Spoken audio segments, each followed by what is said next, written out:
Malar's kitchen பார்க்குறவங்க அனைவருக்கும் என்னுடைய அன்பான வணக்கம். இன்றைக்கி ரொம்ப சூப்பராக நல்ல ஸ்பைசியாக எப்படி சிக்கன் டிக்கா மசாலா செய்யலாம் தான் நம்ம பார்க்க போகிறோம். இந்த சிக்கன் டிக்கா மசாலா ரொம்ப சூப்பராக இருக்கும். செய்கிறது ரொம்ப ஈஸி தான். இது சப்பாத்தி, பூரி, நான், தோசை, இட்லி, சாதம் இது எல்லாத்துக்குமே ரொம்ப சூப்பராக இருக்கும். ஸோ வாங்க இந்த சூப்பரான சிக்கன் டிக்கா மசாலாவை நம்ம எப்படி செய்யணும்னு முதல்ல பார்த்துடலாம். இது செய்கிறதுக்கு நான் இன்றைக்கி 1/2 கிலோ சிக்கன் எடுத்திருக்கேன். சிக்கனை நல்லா தண்ணியில் 2-3 தடவை வாஷ் பண்ணி எடுத்து வச்சுருக்கேன். இந்த சிக்கனில் ஒரு சில மசாலா பொருட்கள் நம்ம சேர்த்துக்க போகிறோம். முதல்ல 1 டேபிள் ஸ்பூன் அளவுக்கு இஞ்சி பூண்டு விழுது சேர்க்குறேன். அப்புறமா 1/2 டீஸ்பூன் அளவுக்கு மஞ்சத்தூள், 1 டீஸ்பூன் தனி மிளகாய்த்தூள், 1/2 டீஸ்பூன் சீரகத்தூள், 1/2 டீஸ்பூன் கரம் மசாலா தூள், அப்புறம் சிக்கனுக்கு தேவையான அளவு உப்பு, இது கூடவே 2 டேபிள் ஸ்பூன் அளவுக்கு எண்ணெய் சேர்க்குறேன். சேர்த்துட்டு ஒரு சின்ன சைஸ் லெமனில் பாதி மட்டும் எடுத்து அதோடைய எசன்ஸை சேர்த்துக்கலாம். இது கூடவே 1/2 கப் அளவுக்கு நல்ல திக்கான தயிர் சேர்க்குறேன். எல்லாத்தையும் சேர்த்துட்டு நல்லா மிக்ஸ் பண்ணி விட்டுறலாம். இந்த மசாலா பொருள், தயிர் எல்லாமே சிக்கன் கூட நல்லா மிக்ஸ் ஆகிற அளவுக்கு மிக்ஸ் பண்ணிக்கலாம். எல்லாத்தையும் நல்லா கலந்தாச்சு. இப்போ இதை மூடி வச்சு ஒரு 1/2 hour அப்படியே விட்டுறலாம். இப்போ 1/2 மணி நேரம் ஆயிடுச்சு. சிக்கன் எல்லாமே நல்லா அந்த மசாலா கூட நல்லா ஊறி சூப்பராக ரெடி ஆயிடுச்சு.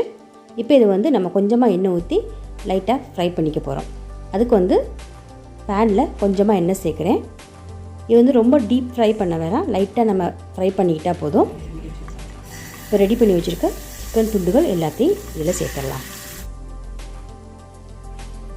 2 பக்கமும் லைட்டாக பொன்னிறமாக வந்தால் போதும். அது வரைக்கும் மிதமான தீயிலே வச்சு இதை வறுத்துக்குவோம். இந்த பக்கம் லைட்டாக கலர் மாறிடுச்சு. மெதுவாக திருப்பி போட்டுட்டு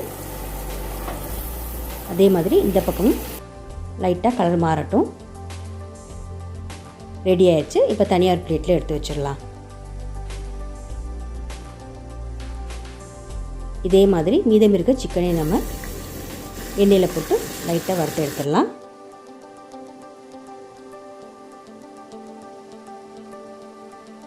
எல்லாத்தையும் இப்போ பிளேட்டில் மாற்றி வச்சாச்சு. இது தனியாக இருக்கட்டும். இப்போ ஸ்டவ் ஆன் பண்ணி இன்னொரு பேனில் ஒரு 5 டேபிள் ஸ்பூன் அளவுக்கு எண்ணெய் சேர்த்துக்கலாம். எண்ணெய் நல்லா சூடான பின்னாடி இதில் 1 கப் அளவுக்கு பெரிய வெங்காயத்தை பொடியாக கட் பண்ணி சேர்க்குறேன். வெங்காயம் நல்லா வதங்கி பொன்னிறமாக வர்ற வரைக்கும் இதை வதக்கி விட்டுக்கலாம். வெங்காயத்தோட பச்சை வாசனைலாம் போகணும். அது வரைக்கும் இதை சிம்லேயே வச்சு வதக்கி விட்டுக்கலாம்.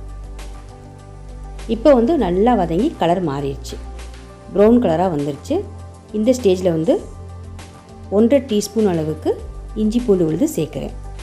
இஞ்சி பூண்டு விழுது பச்சை வாசனை நல்லா போய் இதை நல்லா வதக்கிக்கலாம். இது நல்லா வதங்கின பின்னாடி 2 தக்காளியை, பெரிய சைஸ் அளவுக்கு தக்காளியை மிக்ஸி ஜாரில் சேர்த்து நல்லா அரைச்சிருக்கேன். இதை சேர்த்துடலாம். இந்த மாதிரி அரைச்சி சேர்க்கும்போது சிக்கன் டிக்கா மசாலா நல்லா திக்காக இருக்கும்.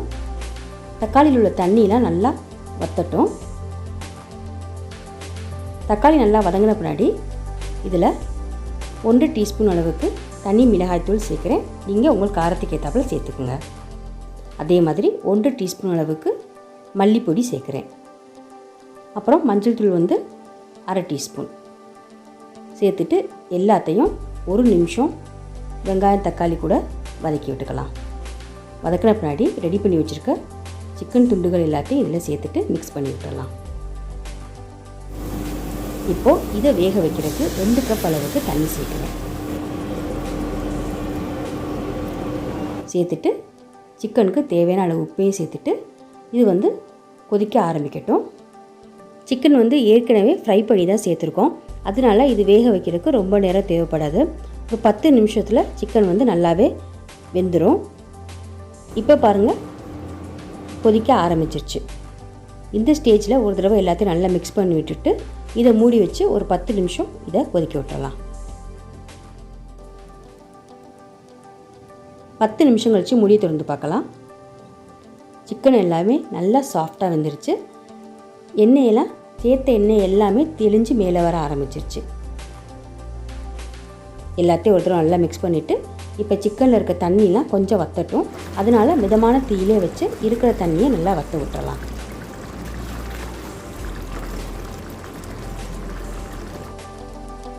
கொஞ்சம் திக்காயிருச்சு. இப்போது இந்த ஸ்டேஜில் வந்து 3 டேபிள் ஸ்பூன் அளவுக்கு ஃப்ரெஷ் க்ரீம் சேர்க்குறேன்.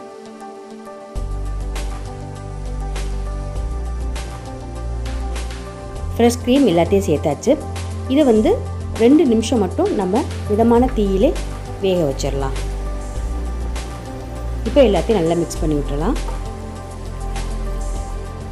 இப்போ வந்து பார்த்தாலே தெரியும் சிக்கன் டிக்கா மசாலா வந்து நல்லா திக்காக வர ஆரம்பிச்சிருச்சு. எண்ணெயெல்லாம் நல்லா தெளிஞ்சு வர ஆரம்பிச்சிருச்சு. லாஸ்ட்டாக வந்து 1/2 டீஸ்பூன் அளவுக்கு கரம் மசாலா தூள் சேர்த்துக்கணும். கரம் மசாலா தூள் வந்து கடைசியாக சேர்க்கும்போது சிக்கன் டிக்கா மசாலா ரொம்ப ரொம்ப சுவையாக இருக்கும், வாசனையாகவும் இருக்கும். எல்லாத்தையும் இப்போது நல்லா மிக்ஸ் பண்ணி விட்டாச்சு. கடைசியாக வந்து இதில் 1 டீஸ்பூன் அளவுக்கு கஸ்தூரி மெத்தி சேர்க்குறேன். இதை வந்து நல்லா கையில் அழுத்திட்டு இந்த மாதிரி சேர்த்துக்கலாம். அப்போ தான் நல்லா வாசனையாக இருக்கும். இவ்வளோதாங்க, சூப்பரான சிக்கன் டிக்கா மசாலா ரெடி ஆயிடுச்சு. இது ரொம்ப ரொம்ப சூப்பராக இருக்கும். சாதம், சப்பாத்தி, பூரி, இட்லி, தோசை எல்லாத்துக்குமே ரொம்ப சூப்பராக இருக்கும். நீங்களும் இதை வீட்டில் ட்ரை பண்ணி பாருங்கள். எப்படி இருந்ததுன்னு மறந்துடாமல் கமெண்ட்ஸில் சொல்லுங்கள். இந்த வீடியோ உங்களுக்கு பிடிச்சிருந்துச்சுன்னா வீடியோ கீழே லைக் பண்ணுங்கள், ஷேர் பண்ணுங்கள். அப்புறம் இது வரைக்கும் நீங்கள் மலர்ஸ் கிச்சனுக்கு சப்ஸ்கிரைப் பண்ணலாம், மறந்துடாமல் சப்ஸ்கிரைப் பண்ணியிருக்கேன். கூடவே பக்கத்தில் இருக்க பெல் பட்டனை ப்ரெஸ் பண்ணியிருக்கேன்.